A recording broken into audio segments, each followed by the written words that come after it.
Hola a todos, compañeros, profesor.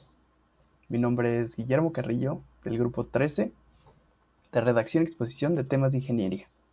El día de hoy voy a hablarles sobre mi presentación de animación, qué es, cómo se hace, qué es un pipeline y cómo este medio puede crear historias con alto impacto emocional. Hablaré sobre la definición de animación, los tipos de animación que existen, el proceso por el cual se crea un proyecto animado, etc. Comencemos con definir lo que significa animación. Podemos definir la animación como el proceso que logra dar la ilusión del movimiento ante nuestros ojos. Si ponemos un ejemplo, este personaje no se mueve realmente, pero la secuencia de dibujos hace parecer que sí. Esto nos da la habilidad de crear situaciones fantásticas o movimientos que normalmente no podríamos hacer para dar efectos dramáticos y contar una historia más inmersiva e interesante. La calidad del movimiento que vemos dependerá de la cantidad de trabajo que tenga cada escena. El estándar de la industria de la animación para televisión o medios digitales es de 24 cuadros por segundo. En otras palabras, en un segundo pasan 24 fotogramas. En trabajos para videojuegos se puede llegar hasta 30 cuadros en las animaciones, que se suben a 60 si fuera necesario.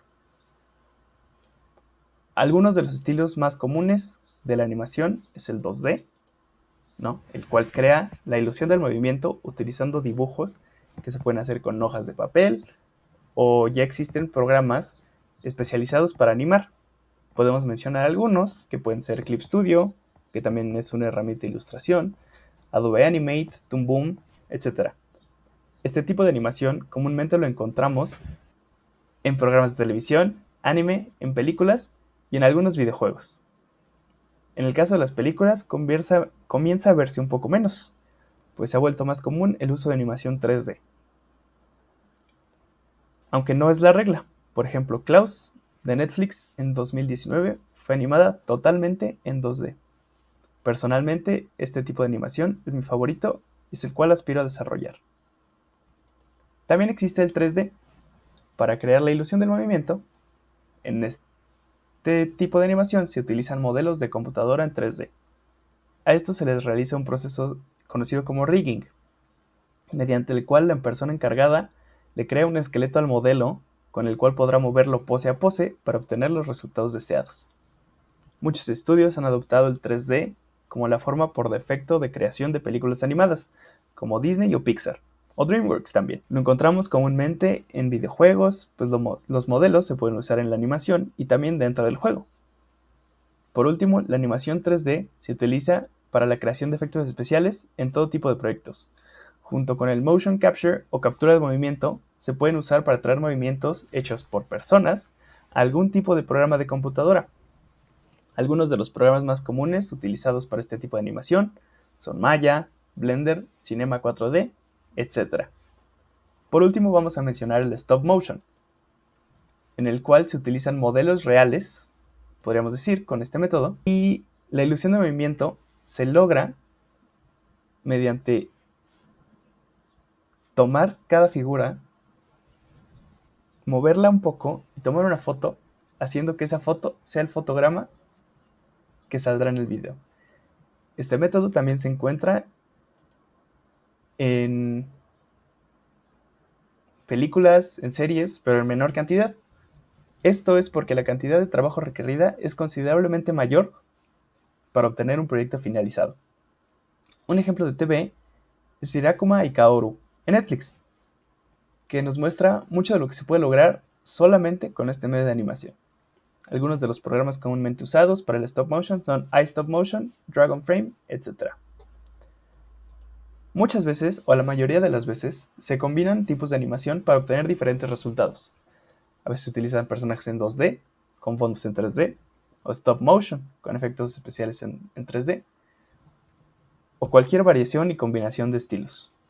Esto puede hacer que la animación sea un método de comunicación muy interesante, pues podemos utilizar diferentes herramientas, logrando que la visión del artista quede completamente realizada. Ahora toca hablar del pipeline de la animación, o proceso de trabajo que se realiza en un proyecto animado. En este caso será en un proyecto animado 2D, como puede ser el anime, series de TV o películas. y definiremos conceptos básicos para comprender cada uno de los pasos. Estos pasos son preproducción, producción y postproducción, y cada uno cuenta con una cantidad de pasos que se deben de cumplir antes de pasar a la siguiente etapa. Todo comienza con una idea y comienza la preproducción. El primer paso es diseñar a tus personajes. Este primer paso, como su nombre lo dice, el autor y su equipo crea personajes que se utilizarán para el proyecto.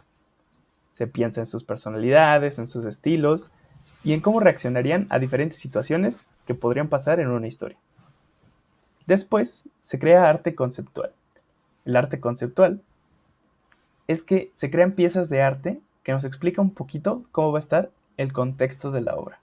Se pueden mostrar algunas locaciones del mundo o nos da una idea del tono que va a tener la obra. En la presentación podemos ver diseños de personajes y arte conceptual de la serie Kill la Kill, que igual podemos encontrar en Netflix.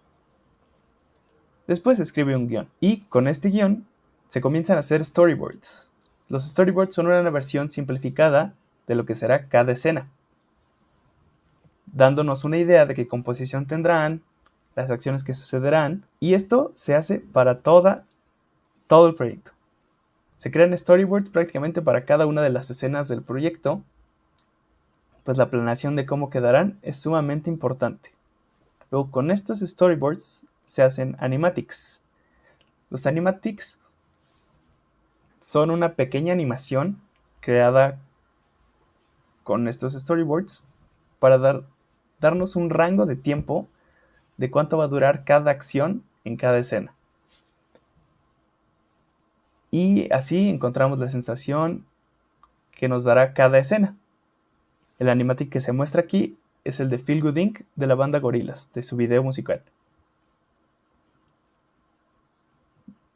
Después se graban las voces. Este paso puede ser antes, al mismo tiempo o después de los storyboard de animatics. No, pues si el proyecto tiene voces, estas son necesarias para encontrar la duración de las escenas. Luego comienza la producción. Aquí es donde encontramos el trabajo más importante de un proyecto animado, y lo podemos dividir en dos partes: fondos y personajes. Ambos se hacen a la par, pero comenzaremos a explicar primero con los fondos.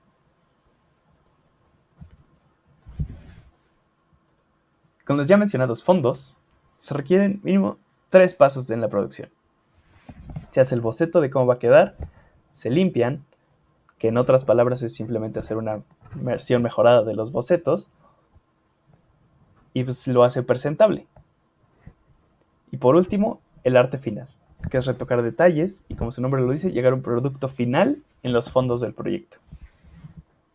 Con los personajes es un proceso un poco más complejo, pues es probable que estos tendrán movimiento y requerirán una mayor cantidad de trabajo. El proceso de los personajes comienza con el rough animation. Empieza el movimiento, se dibujan a los personajes moviéndose con las formas más básicas, pero ya creando movimientos fluidos en un espacio determinado. Los tiempos de cada acción ya están determinados y se siguen los principios básicos de la animación en esta etapa. Luego va el proceso de la limpieza, o cleanup. En esta etapa se dibujan líneas finales que tendrán los personajes. Es simplemente pulir el dibujo del rough y que este quede mejor. Pasando esto, vamos al color. Se colorean a los personajes y es el último paso de la producción, ya sea con tinta digital o con algún otro método. Después de este paso pasamos a la postproducción. Como última etapa tenemos la postproducción. En este paso es donde se edita, se ensambla y se terminan todas las escenas del proyecto. Comienza la postproducción con composición y efectos visuales. En la composición, juntamos a nuestros personajes con los fondos para que las escenas sean visualmente interesantes, y se agregan efectos especiales para dar sensaciones diferentes a cada una de estas. Luego viene el montaje. El montaje es donde se combinan todas las partes audiovisuales del proyecto: música, efectos de sonido, diálogos, fondos, personajes, etc., en una escena cohesiva y coherente, prácticamente terminada. Lo último que queda es renderizar, dándole la parte más importante al programa en el que se esté haciendo el proyecto. El programa creará un archivo utilizable para la distribución del proyecto. Y quedó una pieza final terminada. Aquí concluye mi presentación. Muchas gracias por su atención.